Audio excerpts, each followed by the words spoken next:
मित्रों, आज की कहानी है बकरी, सुनार और कसाई की कहानी। मित्रों, आप सबका इस चैनल में मैं हार्दिक स्वागत करता हूं। चलिए कहानी शुरू करते हैं। मित्रों, लाला राम नाम के एक कंजूस सुनार की कहानी है जो हमेशा सोने चांदी के जेवरों में कम तोलने की आदत थी उसको। अगर कोई उसके पास गहने लेके आता था तो 2 तोले को 1.5 तोला बताता था और जब बेचता था तो 1.5 तोले को 2 तोला करके बेच लेता था। उस कस्बे में आसपास कोई दुकानें नहीं थी, अकेला सोनार यही था, इसलिए सारे लोग उसी से गहने बनवाते थे। धीरे धीरे उसके पास इतने पैसे हो गए, उसकी तूती बोलने लग गई। एक दिन उसके पास दूर गांव से एक किसान आया और बोला कि लाला जी, आती शादी में बिटिया की शादी करनी है और उसके लिए गले का सेट दिखाओ जिसमें नाक के बूंदे हों, कान के बूंदे हों, नाक की नथनी हो और हाथ के हल्के हल्के कड़े भी हों, लेकिन ये सब 2 तोले के अंदर ही हो जाना चाहिए क्योंकि मेरे पास उससे ज़्यादा नहीं है। लाला राम ने जेवर दिखाए और इतनी सारी चीज़ें भला 2 तोले में बन सके है। देख लाला, किसान ने कहा कि देख लाला, लड़की की शादी करनी है और उसे जेवर भी देने हैं, पर मेरे पास जो है वो इतना ही पैसा है, 2 तोले भर का ही है। हाँ, इसके अलावा मेरे पास एक करामाती बकरी है जो कभी मुझे एक साधु महाराज ने दी थी। तू चाहे तो मैं उस बकरी को तुझे दे सकता हूँ। बकरी? लाला राम चिल्लाए, बकरी को मैं क्या करूँगा? अरे लाला, ये ऐसी वैसी बकरी नहीं है, ये कोई मामूली बकरी नहीं है, ये इंसानों की तरह बातें करती हैं। अरे तो जा ना, उससे बातें तू कर, मैं क्या करूँगा उससे बातें करके। देख ले लाला, किसान बड़ी दीनता से बोला, बेटी की शादी में मदद करेगा तो तुझे पुण्य मिलेगा। कुछ सोच करके लाला राम बोले, अच्छा ठीक है, तो अभी जो पैसे है वो दे के जा, कल बकरी ले आना और जेवर ले जाना। किसान लाला राम को अपने पास जेवरों की जितनी मुनासिब कीमत थी देकर चला गया। उस दिन लाला राम ने सोने में थोड़ी बोरी मिलावट करके किसान के बेटी के लिए जेवर तैयार कर दिए। अगले रोज़ किसान बकरी लेकर के आया और बकरी के गले में एक घंटी थी, एक पट्टा था। बकरी काफ़ी हट्टी कट्टी थी। लाला राम ने बकरी को ऊपर से नीचे तक देखा और बोला, किसान भाई, तूने कहा था बकरी इंसानों की तरह बोलती है, तो इसे कुछ बुलवा के तो दिखाओ। किसान ने बकरी की ओर देखा और प्रेम से बोला, बकरी माता राम राम। बकरी ने कहा, राम राम। किसान ने कहा, बकरी माता, बिटिया की शादी के लिए मैं तुम्हें इस सुनार को दे रहा हूँ, तुम्हें कोई नाराज़गी तो नहीं है? नहीं, कोई नाराज़गी नहीं है, बकरी ने जवाब दिया, पर सुनार को वो सब भी बता दो जो साधु महाराज ने तुम्हें बताया था। ठीक है, बकरी ने कहा। किसान ने कहा, फिर वह लाला राम सुनार से बोला, भाई लाला राम, इस बकरी को कभी कोई तकलीफ़ मत देना, मारना पीटना नहीं और इसकी मर्ज़ी के सिवा किसी को बेचना भी नहीं। मैंने भी बकरी को पहले पूछ लिया था कि मैं बेटी के जेवरों के खातिर तुम्हें सुनार को दे रहा हूँ, तुम्हें कोई परेशानी तो नहीं है? जब उसने हाँ कहा तब मैं यहाँ लेके आया हूँ। सुनार ने माना कि वह बकरी को कोई कष्ट नहीं देखा और उसकी मर्जी के सिवा उसे बेचेगा भी नहीं। किसान बकरी सुनार के हवाले करके अपनी बेटी के लिए गहने लेकर के चला गया। जैसे किसान गया, बकरी ने सुनार से कहा, तुमने किसान को धोखा क्यों दिया? उसे नकली जेवर दे करके असली का मूल्य वसूला है, ये अच्छी बात नहीं है। सुनार चकित हो गया। उसने बकरी से पूछा, तुम्हें सब कैसे मालूम कि मैंने उसको ठगा है? बकरी बोली, मुझे सब पता है। बेईमानी और दुष्टता छोड़ दो वरना एक दिन सब कुछ खो बैठोगे। अरे पागल, अगर ईमानदारी से काम करूँगा तो मैं तो लुट जाऊँगा, बर्बाद हो जाऊँगा, मुझे अकल मत दे। और हाँ, कल मैं गांव के लोगों को बुलाऊँगा यहाँ पे और बोलूँगा मेरे पास बात करने वाली बकरी है और जो चाहे बात कर सकता है, देख सकता है, हर वहाँ पे आने वालों से मैं 10-10 रुपये चार्ज भी करूँगा। बकरी बोली ठीक है, जो भी आएगा मैं उससे बात कर लूँगी, पर तुम ज़्यादा लालची मत बनो। बकरी ने कहा। चुप कर, मुझे उपदेश मत दे। सुनार ने बकरी को फटकारा। मैं तेरा मालिक हूँ, तू मेरी मालकिन नहीं है। मैंने तुझे किसान से ख़रीदा है। नहीं, तुमने किसान को नकली जेवर देकर ठगा है। मगर यह बात मैंने किसान को इसलिए नहीं बताई क्योंकि उसकी बेटी की शादी उन नकली जेवरों से भी हो जाएगी। उसके होने वाले दामाद के घर में सभी लोग बहुत अच्छे हैं। उन्हें किसान की बेटी के अलावा कुछ भी नहीं चाहिए था। जेवर तो किसान इसलिए बनवाना चाहता था ताकि बेटी उसकी सुंदर लगे और परियों जैसी लगे। अच्छा अच्छा, अब चुप कर लो और सो जाओ। कल बहुत लोग आएंगे और तुमसे बातें करेंगे। सुनार ने कहा। पहले मेरे लिए घास का इंतज़ाम तो करो, मुझे भूख लगी है। बकरी ने कहा। सुनार ने बकरी के लिए घास का इंतजाम किया और मुनादियों को बोलकर पैसे देकर के आसपास के गांव में मुनादी करवा दी कि उनके पास एक बोलने वाली बकरी है। जो बकरी को देखना चाहे, उससे बातें करना चाहे, 10-10 रुपये में आकर देख ले और बातें कर सकता है। बोलने वाली बकरी की खबर से सुनार के घर भीड़ लग गई। बकरी ने भी सुनार को निराश नहीं किया। जो भी उससे बातें करता वह उससे खूब बातें करती। अगले 10-12 दिनों तक सुनार ने खूब कमाई की, लेकिन धीरे धीरे लोगों का आना धीरे धीरे कम होने लगा। उन दिनों सुनार के आसपास गांव में कोई और बकरी नहीं थी। गाय भैंसें तो बहुत थी, बकरियां नहीं थी। ऐसे ही में एक दिन सुनार को उसके किसी मित्र ने बताया कि पास के गांव में एक कसाई को एक बकरी चाहिए जिसकी वो बहुत अच्छी कीमत देने को तैयार है। सुनार तो बकरी की कमाई होनी बंद हो गई थी, इसलिए उसने सोचा कि घास खिलाना भी भारी पड़ने लगा है। एक दिन उसने सोचा कि कल वह घास पास के गांव में जाकर के बकरी को किसान को बेच देगा। बकरी को सुनार के दिल की बात जैसे पता चल गई, वो सुनार से बोली, तो मुझे कसाई को बेचना चाहते हो? हाँ तो और क्या करूं, अब तो किसी काम की है रही तो नहीं। सुनार बिदक कर बोला, मैं तुम्हें ज़मीन में गड़े सोने का खजाना दिला सकती हूँ। बकरी ने कहा।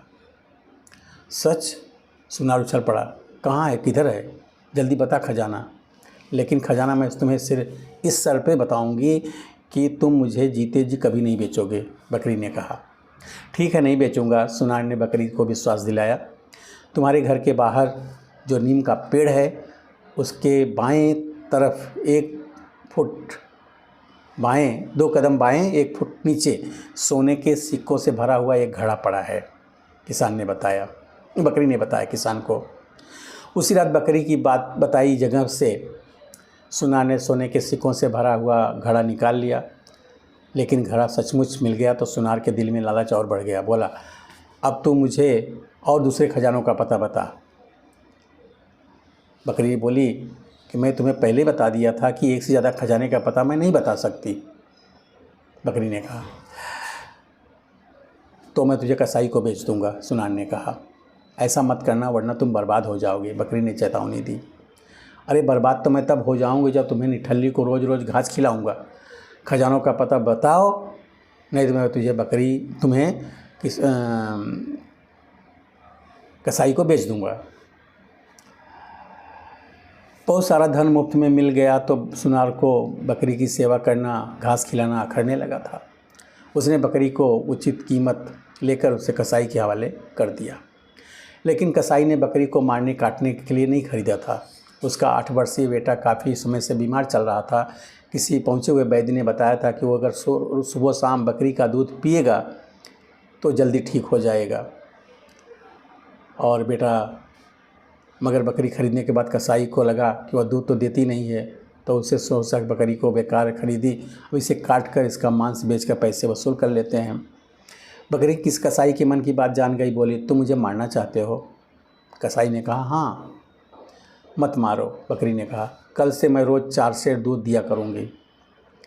और अगले दिन से बकरी रोज़ 4 सेर दूध देने लगी, जो कि आज के 4 लीटर के बराबर है। कुछ दिनों बाद ही बकरी का पिछला मालिक सुनार रोता पीटता कसाई के पास आया और बोला, भाई मुझे मेरी बकरी वापस दे दो। बकरी को बेचते ही मैं लूट गया, बर्बाद हो गया। एक रात चोरों ने मेरे घर का सारा सामान, सोना चांदी सब चुरा लिया। मैं बर्बाद हो गया हूँ।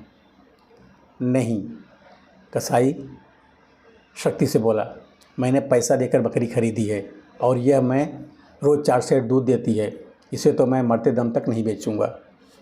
सुनार को जब लगा कि बकरी रोज़ 4 सेर दूध दे रही है तो खुद अपनी छाती पीटने लगा। हाय, मैं तो लुट गया, बर्बाद हो गया।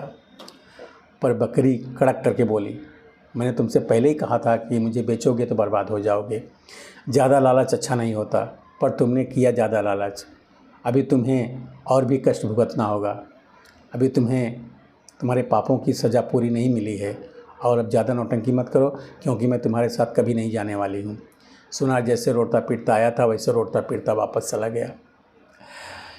कसाई के गांव से वापस अपने कस्बे की तरफ जाते हुए सुनार का सामना एक लकड़बग्घे से हो गया और लकड़बग्घे ने सुनार की टांग चबा डाली।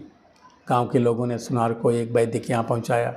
वैद्य ने सुनार की जान तो बचा ली, पर सुनार लाला राम हमेशा के लिए लंगड़ा हो गया। बहुत ज़्यादा लालची होने से कि उसे सज़ा मिल रही थी। उधर कसाई का बेटा स्वस्थ हुआ तो कसाई बकरी का दिल से आदर करने लगा और उसे माँ जैसा सम्मान देने लगा। उसे भरपूर हरी हरी घासें खाने को देता, उसे रोज़ नहलाता धुलाता, उसके बदन की मालिश करता और हमेशा उसे बकरी माता कह के पुकारता था। बकरी कसाई के प्यार में बहुत खुश रहने लगी थी। एक दिन वो कसाई से बोली, तुम अच्छे आदमी हो, यह जानवरों को काटकर उसका मांस बेचने का धंधा छोड़ क्यों नहीं देते? नहीं छोड़ सकता, कसाई लाचारी बताते हुए कहा, मुझे और कोई काम आता भी तो नहीं है। अगर ये तुम धंधा छोड़ने का वचन दो तो मैं तुम्हारे लिए कुछ कर सकती हूँ। बकरी ने कहा, तो भगवान के भक्त भी तो बन सकते हो। तो कसाई ने कहा कि मुझ जैसा पापी भगवान का भक्त बन सकता है? नहीं, मुझे यकीन नहीं होता। कसाई ने कहा, तुम अगर मेरा कहा मानोगे तो आज जो लोग तुम्हें पैसे की वजह से तुम्हें हे दृष्टि से देखते हैं, एक दिन तुम्हारा बहुत सम्मान करेंगे। बकरी ने कहा, तुमने मेरे बेटे के प्राण बचाए हैं बकरी माता, तुम मेरे बेटे के लिए माँ समान हो और तुम्हारा हर शब्द मेरे लिए ब्रह्म वाक्य है। मैं तुम्हारी हर बात मानूंगा। कसाई ने कहा, तो सुनो, तुम्हारे घर के पिछवाड़े में एक सूखा कुआं है। बरसों पहले एक चोर ने उसे चुराया हुआ धन छुपाने का स्थान बना रखा था। उस गुप्त स्थान के बारे में किसी को बताए बिना चोर एक दिन बीमार होकर मर गया। तब से उस सूखे कुएं में बहुत सारा धन बेकार पड़ा हुआ है। तुम सारे धन को कुएं से निकाल लाओ और उसका उपयोग करके अपने पीछे का एक कमरा छोड़कर सारा घर तुड़वा दो और एक नया घर बनवाओ। जब तुम तुड़वा कर पक्की नींव डालने के लिए खुदाई करवाओगे तो तुम्हें आगे के एक स्थान पर विष्णु भगवान की एक सुंदर प्रतिमा मिलेगी। तुम सभी खुदाई मजदूरों के द्वारा यह बात सारे गांव में फैला देना, तुम्हारे घर से भगवान प्रकट हुए हैं, इसलिए भविष्य में तुम कोई बुरा काम नहीं करोगे और अपना सारा जीवन भगवान की भक्ति में लगाओगे। बकरी ने कहा, जैसा आप कह रही हैं मैं वैसा ही करूँगा बकरी माता। कसाई ने कहा, तो ठीक है, जाओ उस सूखे कुएं से सारा धन निकाल लाओ। बकरी ने आदेश दिया। कसाई ने बकरी की आज्ञा का पालन किया और उसी रात अपनी पत्नी को साथ लेकर उसने अपने घर के छत पर जाने वाली सीढ़ी का प्रयोग करने वाली लकड़ी की सीढ़ी और एक लालटेन, 2 मोटी चादरें लेकर के सूखे कुएं तक पहुंचा।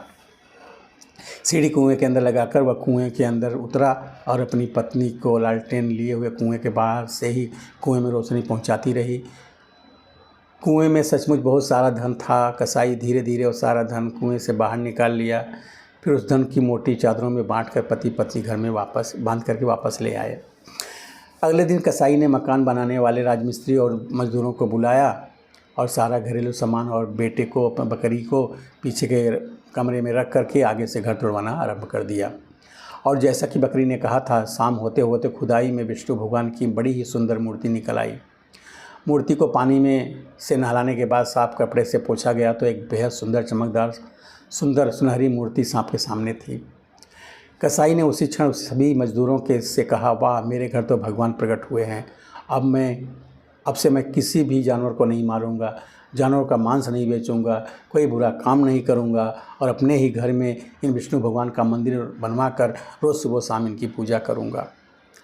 उन दिनों पुण्य कार्यों में मदद करने के लिए इंसान आगे आ जाता था। जैसे ही कसाई और गांव के आसपास के गांव में ये खबर पड़ी कि कसाई के यहाँ विष्णु भगवान की मूर्ति मिलने की खबर है, तो हर कोई अपनी श्रद्धा के अनुसार 1-2 ईंट लेकर आने लगा। हर ईंट लाने वाला कसाई से कहता, भाई, भगवान का मंदिर बना रहे हो तो हमारे नाम की ईंट भी लगा दो, थोड़ा पुण्य हमें भी मिल जाएगा। कसाई ने किसी को निराश नहीं किया और मंदिर पूरा होने पर सबको पहली प्रार्थना और आने का निमंत्रण दिया। मजदूर भी दूने जोशो खरोश से मंदिर की और कसाई का घर बनाने में लग गए। कसाई के पास धन की तो अब कोई कमी थी ही नहीं। बहुत जल्दी ही अगले हिस्सों में कसाई ने भगवान का मंदिर और अपने लिए घर बनवा लिया। घर तैयार हो गया। उसके मंदिर के उद्घाटन दिवस पर आसपास के सभी गांवों से असंख्य लोग उपस्थित हुए। कसाई रोज़ सुबह शाम विष्णु भगवान की पूजा करने लगा। कुछ ही समय में वो कसाई भक्तराज के नाम से विख्यात हो गया और मंदिर में रोज़ हज़ारों रुपए का चढ़ावा आने लगा। लेकिन बकरी माता की रोज़ सुबह शाम सेवा करने का नियम हमेशा कायम रखा। एक दिन अचानक बकरी ने कसाई से कहा, भक्तराज, मैं बहुत दिन से तुम्हारे साथ रह ली। अब मैं वापस उन्हीं साधु महाराज के पास जाना चाहती हूँ जिन्होंने मुझे एक किसान को सौंपा था। इस पर कसाई सर नवाकर साष्टांग प्रणाम करते हुए आदरपूर्वक बोला, आप आज्ञा करिए बकरी माता, आप जहाँ कहेंगे मैं आपको वहाँ छोड़ आऊँगा। नहीं, तुम मुझे आज़ाद कर दो, मैं अपने आप चली जाऊँगी, बकरी ने कहा। कसाई ने बकरी के गले से घंटी और पट्टा निकालकर उसे आज़ाद छोड़ दिया और हमेशा भगवान का भजन करते हुए अपनी पत्नी और बेटे के साथ सुख से रहने लगा। दूसरी ओर उसका बुरा सोचने वाला, सबका बुरा सोचने वाला वो लालची सुनार लाला राम दुख भरे जीवन बिताता हुआ बहुत सारी बीमारियों का शिकार होकर के बहुत जल्दी ही मर गया। तो मित्रों, कैसी लगी कहानी आप मुझे ज़रूर बताइए। मिलते हैं नए वीडियो में नई कहानी के साथ। तब तक के लिए नमस्कार।